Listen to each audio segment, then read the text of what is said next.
पाठ 6 सच का प्रभाव। अंक 1। दृश्य विवेक का घर।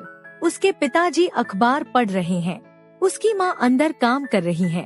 फोन की घंटी बजती है। विवेक फोन उठाकर हेलो नमस्ते, कौन?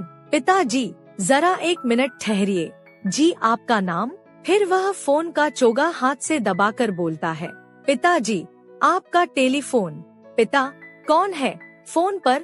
विवेक, मलिक अंकल, वह आपसे बात करना चाहते हैं।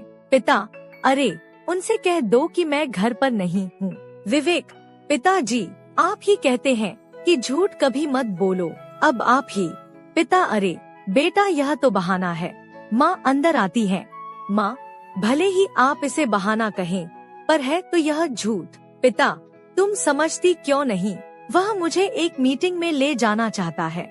मैं नहीं जाना चाहता। अगर फोन पर बात कर ली तो वह मुझे अवश्य ले जाएगा। माँ, यह अलग बात है।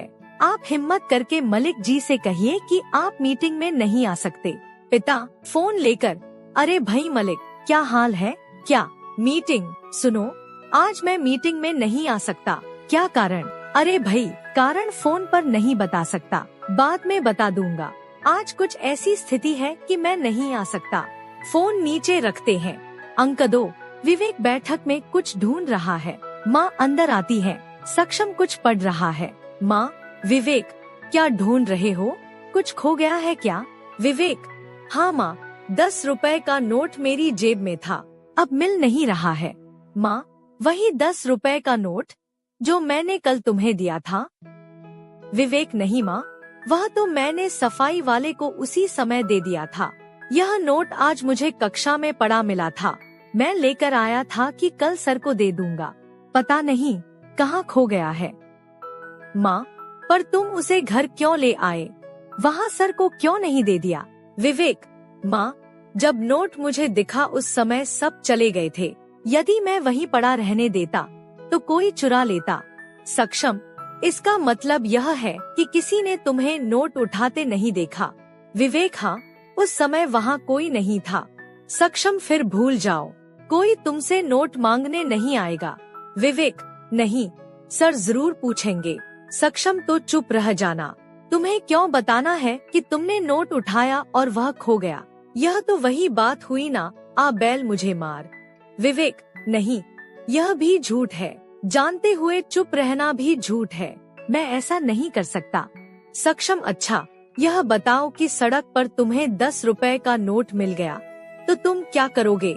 विवेक, पर यह तो कक्षा में मिला है, किसी छात्र का है। सारे शहर में नोट के मालिक को ढूंढना संभव नहीं है, लेकिन कक्षा में ढूंढना तो संभव है।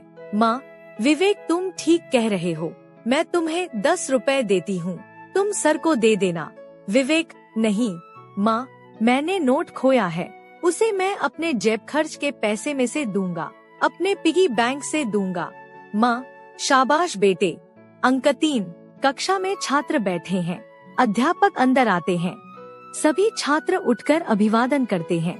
अध्यापक, बच्चों, मुझे अभी असलम ने बताया कि कल उसका 10 रुपए का नोट खो गया था, क्या किसी को मिला है?